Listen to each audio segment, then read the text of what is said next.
Hello everyone, स्वागत है आप सभी का एग्जाम गुरु यूट्यूब चैनल में। दोस्तों, इस वीडियो में हम लोग एयरफोर्स 2020 एग्जाम के लिए जीके के मोस्ट इंपॉर्टेंट 50 क्वेश्चंस को सॉल्व करेंगे।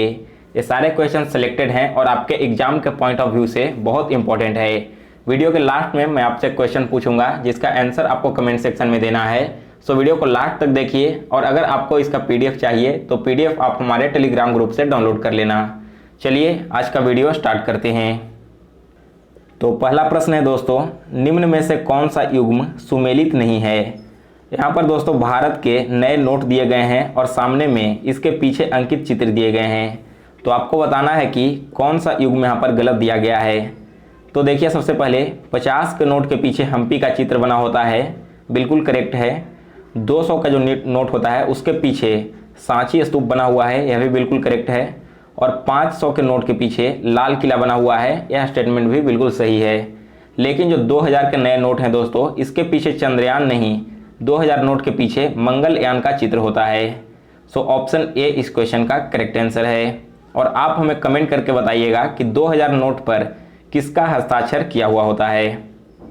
सेकंड क्वेश्चन है, सुमेलित कीजिए। यहाँ पर अलग अलग नाम दिए गए हैं गार्डन्स और संग्रहालय के और आपको बताना है कि ये कहाँ पर स्थित हैं भारत में। तो आइए देखते हैं क्या इसका करेक्ट आंसर है।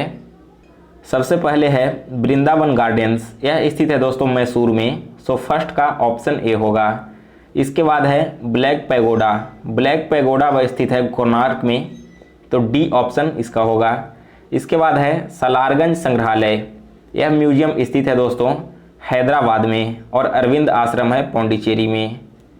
नेक्स्ट है क्वेश्चन 3, यहूदियों का पूजा स्थल क्या कहलाता था। हिस्ट्री का क्वेश्चन है। यहूदियों का जो पूजा स्थल है उसे बोला जाता था synagogue, option B correct answer है। नेक्स्ट है क्वेश्चन 4, इसमें आपको सुमेलित करना है वेद को उपवेद से। कौन सा वेद में किस तरह का उपवेद दिए गए हैं आपको बताना है। बहुत इंपॉर्टेंट क्वेश्चन है हिस्ट्री का। तो देखिए, जो ऋग्वेद है इसमें आयुर्वेद के उपवेद दिए गए हैं, फर्स्ट का डी ऑप्शन होगा। फिर है आयुर्वेद, आयुर्वेद में दोस्तों धनुर्वेद के बारे में बताया गया है, सो ऑप्शन ए होगा। फिर है सामवेद, तो सामवेद मैच करेगा गंधर्व वेद से और अथर्ववेद मैच करेगा शिल्पवेद से, यानी कि सी ऑप्शन। अगला प्रश्न देखिए, 5th क्वेश्चन है, बंकिम चंद्र चटर्जी ने अपने उपन्यास आनंदमेठ में किसके विद्रोह को कथा की आधार भूमि बनाया था। तो देखिए करेक्ट आंसर है सन्यासी विद्रोह के बारे में, ऑप्शन ए सही होगा। अगला है सही सुमेलित कीजिए। यहाँ पर नृत्य दिया गया है और सामने में राज्य के नाम है, तो आपको बताना है कि कौन से नृत्य किस राज्य से संबंधित हैं। तो सबसे पहले है बिहू, बिहू फेमस है दोस्तों बहुत ज़्यादा असम में, ऑप्शन बी होगा। इसके बाद है काला नृत्य, तो काला नृत्य यह फेमस है दोस्तों महाराष्ट्र में, डी ऑप्शन। बम्बू नृत्य यह किया जाता है नागालैंड में और डांडिया होता है गुजरात में। अगला प्रश्न है, 7वां प्रश्न है कि भारत में सबसे 2 सर्वोच्च सौर पुरस्कार कौन सा है। तो पहला है परमवीर चक्र और उसके बाद आता है अशोक चक्र। अगला प्रश्न है 8 नंबर और रेडियो क्वेश्चन एयरफोर्स के एग्जाम में पूछा भी गया है, रेमन मैग्सेसे पुरस्कार का नाम कौन से देश के पूर्व राष्ट्रपति के नाम पर किया गया है। तो यह पुरस्कार दिया जाता है दोस्तों फिलीपींस के पूर्व राष्ट्रपति के नाम पर, बी ऑप्शन करेक्ट आंसर है। 9th क्वेश्चन है, भारत रत्न पुरस्कार प्राप्त करने वाले पहले विदेशी नागरिक कौन थे। तो सबसे पहला विदेशी नागरिक जिन्हें भारत रत्न दिया गया था उनका नाम है खान अब्दुल गफ्फार खान। नेक्स्ट है क्वेश्चन 10, मीन काम्फ पुस्तक के लेखक कौन हैं। बहुत ही फेमस पुस्तक है और इसके लेखक का नाम है Adolf Hitler. 11th question, the struggle in my life पुस्तक के लेखक कौन हैं। तो इसे लिखने वाले लेखक का नाम है दोस्तों Nelson Mandela, option A correct answer है। अगला प्रश्न है पॉलिटी से रिलेटेड, सूची 1 को सूची 2 से मेल कीजिए और दिए गए कूट में से सही उत्तर को चिन्हित कीजिए। यहाँ पर संवैधानिक प्रावधान दिए गए हैं और आपको बताना है कि इसका स्रोत कहाँ से लिया गया है, यानी कि यह किस देश के संविधान से लिया गया है। तो सबसे पहले है फंडामेंटल राइट्स, मौलिक अधिकार लिया गया है दोस्तों अमेरिका के संविधान से। इसके बाद आता है राज्य के नीति निर्देशक तत्व यानी कि डीपीएसपी, तो यह लिया गया है आयरिश संविधान से। फिर है मंत्रिमंडलीय सरकार, यह लिया गया है दोस्तों ब्रिटेन के संविधान से। और केंद्र और राज्य के बीच में जो संबंध है स्टेट और सेंटर रिलेशन, यह लिया गया है कनाडा के संविधान से। अगला प्रश्न है भारतीय राजनीति व्यवस्था में इनमें से कौन सर्वोच्च होता है? तो देखिए सबसे ऊंचा होता है संविधान, जो हमारे देश का संविधान है वो सर्वोच्च है, उसके ऊपर कोई भी नहीं। 14th क्वेश्चन है लिखित संविधान का प्रारंभ किस देश में हुआ था? तो सबसे पहले रिटन कॉन्स्टिट्यूशन आया था अमेरिका में, डी ऑप्शन करेक्ट आंसर है। 15th क्वेश्चन है वर्तमान में भारतीय संविधान में कुल कितने अनुच्छेद और अनुसूचियां हैं? तो देखिए भारतीय संविधान में टोटल अनुच्छेद हैं 395 और अनुसूची यानी कि शेड्यूल्ड हैं 12। नेक्स्ट है क्वेश्चन 16th सूची 1 को सूची 2 से सुमेलित कीजिए तथा सूचियों के अंत में दिए गए कूट से सही उत्तर चुनिए। यहाँ पर देखिए अलग अलग शेड्यूल दिए गए हैं और आपको बताना है कि इस शेड्यूल में किस चीज़ के बारे में वर्णन किया गया है। तो देखिए सबसे पहले है 7th शेड्यूल। 7th शेड्यूल में बताया गया है दोस्तों विधायी शक्तियों के वितरण के बारे में। फिर है 8वां शेड्यूल, बहुत इंपॉर्टेंट शेड्यूल है और इसमें हमारे देश में जितनी भी भाषाएं हैं उसके बारे में बताया गया है। 9th शेड्यूल में बताया गया है कुछ अधिनियम का विधि मान्यकरण के बारे में। और जो 10th शेड्यूल है इसमें बताया गया है दल परिवर्तन के आधार पर निर्भरता के बारे में। फिर से आपको यहाँ पर मैच करना है, देखिए यहाँ पर आर्टिकल मैच करना है आपको। तो सबसे पहला है संविधान संशोधन। हमारे कॉन्स्टिट्यूशन में जितने भी अमेंडमेंट होते हैं वो किया जाता है आर्टिकल 368 के तहत, डी ऑप्शन इसका होगा। फिर है वित्त आयोग, देश में जो वित्त आयोग है वो है अनुच्छेद 280 के तहत, सी ऑप्शन मैच करेगा। नेक्स्ट है वित्तीय आपातकाल, जो फाइनेंशियल इमरजेंसी प्रेसिडेंट के द्वारा लगाया जाता है वो लगाया जाता है आर्टिकल 360 के द्वारा। और भारत में अखिल भारतीय सेवा है, यह अनुच्छेद 312 के तहत है। अगला प्रश्न है भारतीय संविधान की प्रस्तावना में निम्नलिखित में से किस स्वतंत्रता का वर्णन नहीं किया गया है? तो भारतीय संविधान का जो प्रियम्बल है उसमें आर्थिक स्वतंत्रता की वर्णित नहीं की गई है, डी ऑप्शन करेक्ट आंसर है। जबकि इसके अलावा विचार की स्वतंत्रता है, विचार को प्रकट करने की स्वतंत्रता है और विश्वास की स्वतंत्रता है। अगला प्रश्न है 19 नंबर, भारत के संदर्भ में निम्न में से कौन धर्मनिरपेक्ष शब्द का सही भाव व्यक्त करता है? तो देखिए धर्मनिरपेक्ष इसका सही भाव व्यक्त करता है कि भारत में राज्य का कोई भी धर्म नहीं होता। अगला प्रश्न है 20 नंबर, निम्नलिखित में से कौन सा राज्य का सबसे महत्वपूर्ण तत्व होता है? तो देखिए किसी भी राज्य का सबसे महत्वपूर्ण तत्व है उसकी संप्रभुता, सी ऑप्शन करेक्ट आंसर है। अगला प्रश्न है 21 नंबर, इसमें भी आपको देखिए बताना है कि कौन सही सुमेलित नहीं किया गया है। तो जो डी है शिक्षा संस्थाओं की स्थापना तथा प्रशासन करने का अल्पसंख्यक वर्गों को अधिकार दिया गया है, यह अनुच्छेद 31 के तहत है, यह बिल्कुल गलत है। देखिए दोस्तों हमारे देश में जितने भी माइनॉरिटीज़ हैं उन्हें यह अधिकार दिया गया है कि वे अपने धर्म की प्रशासन को व्यवस्थित करें और उसका प्रचार करें, और यह बताया गया है आर्टिकल 26 में, ना कि आर्टिकल 31 में। और आपको याद होना चाहिए कि देश में, भारत देश में हिंदू धर्म को छोड़कर बाकी जितने भी धर्म हैं वो सारे अल्पसंख्यक में आते हैं। अगला प्रश्न है 22 नंबर, संविधान के अंतर्गत मूल अधिकारों का संरक्षक कौन होता है? तो देखिए जितने भी हमारे मूल अधिकार हैं, फंडामेंटल राइट्स दिए गए हैं, उसका संरक्षक है सर्वोच्च न्यायालय, सी ऑप्शन करेक्ट आंसर है। 23 क्वेश्चन है, निम्नलिखित में से कौन सा नीति निर्देशक तत्व है?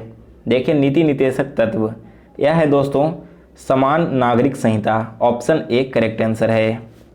नेक्स्ट है क्वेश्चन 24, भारत में राष्ट्रपति का चुनाव कैसे किया जाता है? प्रेसिडेंट का जो इलेक्शन होता है वो किया जाता है सिंगल ट्रांसफरेबल वोट के द्वारा, इसे बोला जाता है एकल हस्तांतरणीय मत प्रणाली। नेक्स्ट है क्वेश्चन 25, संसद के राष्ट्रपति का अभिभाषण कौन तैयार करता है? तो यह अभिभाषण तैयार किया जाता है केंद्रीय मंत्रिमंडल के द्वारा। 26 क्वेश्चन है, भारत के राष्ट्रपति की अनुशंसा पर लोकसभा को भंग कौन कर सकता है? तो देखिए लोकसभा को डिसॉल्व करने का अधिकार होता है मंत्रिपरिषद के पास। अगला प्रश्न है 27 नंबर, निम्न में से किस आंदोलन में गांधी जी शामिल नहीं थे? तो यहाँ पर देखिए 4 आंदोलन के नाम दिए गए हैं, इसमें से चंपारण आंदोलन, खेड़ा आंदोलन और अहमदाबाद आंदोलन, इन तीनों में महात्मा गांधी शामिल थे, जबकि बारदोली सत्याग्रह में वे शामिल नहीं थे। 28 क्वेश्चन है, 1857 की क्रांति का प्रतीक चिन्ह क्या था? तो देखिए उसका प्रतीक चिन्ह था रोटी एवं कमल, सी ऑप्शन करेक्ट आंसर है। 29 क्वेश्चन है, राजा राममोहन राय ने किस संस्था की स्थापना की थी? उनके द्वारा स्थापित किया गया था भारतीय ब्रह्म समाज। 30 क्वेश्चन है, दयानंद सरस्वती का बचपन का नाम क्या था? तो देखिए दोस्तों, दयानंद सरस्वती का बचपन का नाम था मूल शंकर। अगला प्रश्न है, कौन सही सुमेलित नहीं है? तो देखिए यहाँ पर 31 में जो भगत सिंह हैं वे भारतीय अशांति के जन्मदाता थे, यह बिल्कुल गलत है, डी ऑप्शन करेक्ट आंसर है। जबकि इसके अलावा दयानंद सरस्वती को भारत का मार्टिन लूथर कहा जाता है, राजा राममोहन राय को नवप्रभात का तारा कहा जाता है और स्वामी विवेकानंद को राष्ट्रीय आंदोलन का आध्यात्मिक पिता भी कहा जाता है। 32 क्वेश्चन है, जालियांवाला बाग हत्याकांड की जांच हेतु गठित तहकीकात कमेटी के अध्यक्ष कौन बनाए गए थे? इसके अध्यक्ष बनाए गए थे मदन मोहन मालवीय। 33 क्वेश्चन है, स्वदेशी आंदोलन का प्रमुख गीत क्या था? तो देश में जो स्वदेशी आंदोलन चला था उसका प्रमुख गीत था वंदे मातरम। 34 क्वेश्चन है, गांधी जी को दी गई उपाधियां एवं व्यक्ति में से कौन सही सुमेलित नहीं है? तो देखिए, गांधी जी को मलंग बाबा कहा गया था जवाहरलाल नेहरू के द्वारा, यह बिल्कुल गलत है। जबकि इसके अलावा उन्हें महात्मा कहा गया था रविन्द्रनाथ टैगोर के द्वारा, राष्ट्रपिता की उपाधि दी गई थी सुभाष चंद्र बोस के द्वारा और वन मैन बाउंड्री फोर्स यह कहा गया था लॉर्ड माउंटबेटन के द्वारा। अगला प्रश्न है 35, चौरी चौरा की घटना कब घटी थी? यह घटना घटी थी दोस्तों 5 फरवरी 1922 को। 36 क्वेश्चन, प्लासी के युद्ध जो कि 23 जून 1957 के समय बंगाल का अंग्रेज प्रमुख कौन था? यहाँ पर देखिए डेट गलत दे दिया गया है। प्लासी का जो युद्ध हुआ था वो 23 जून 1757 को हुआ था, ना कि 1957 को। तो उस समय बंगाल के अंग्रेज प्रमुख थे ड्रेके, ऑप्शन डी करेक्ट आंसर है। 37 क्वेश्चन, मैं देश के बालू से ही कांग्रेस से बड़ा आंदोलन खड़ा कर दूंगा, महात्मा गांधी ने यह वक्तव्य कब दिया था? तो उनके द्वारा यह वाक्य कहा गया था भारत छोड़ो आंदोलन के द्वारा, सी ऑप्शन करेक्ट आंसर है। 39 क्वेश्चन है, फूट डालो एवं राज करो की नीति किस गवर्नर जनरल ने शुरू किया था? यह नीति शुरू किया गया था लॉर्ड कर्जन के द्वारा। 40 क्वेश्चन है, कांग्रेस के प्रथम अंग्रेज अध्यक्ष जॉर्ज यूले ने किस कांग्रेस सम्मेलन की अध्यक्षता की थी? उनके द्वारा अध्यक्षता की गई थी इलाहाबाद अधिवेशन की, जो कि 1888 में हुआ था। 41 क्वेश्चन है, सर्वप्रथम कौन सी घटना घटित हुई थी? तो देखिए इनमें से सबसे पहले हुआ था पूर्ण स्वराज दिवस, ऑप्शन ए करेक्ट आंसर है। 42 क्वेश्चन है, खुदाई खिदमतगार स्वयं सेवक संगठन किस आंदोलन से जुड़े थे? वे जुड़े हुए थे सविनय अवज्ञा आंदोलन से। नेक्स्ट है 44 क्वेश्चन, सर्वप्रथम दिल्ली राजधानी किसके शासनकाल में बना था? तो देखिए दिल्ली को राजधानी बनाया गया था सबसे पहले इल्तुतमिश ने, ऑप्शन डी करेक्ट आंसर है। 45 क्वेश्चन है, भारतीय गौरव का अंतिम सूर्य किसे कहा जाता है? यह कहा जाता है दोस्तों हेमू विक्रमादित्य को। 46 क्वेश्चन, ऋग्वैदिक काल अग्रण्या किसे कहा जाता है? यह कहा जाता है गाय को, ऑप्शन बी करेक्ट आंसर है। 48 क्वेश्चन है, प्राचीन काल की राजधानी अहिच्छत्र किस महाजनपद में था?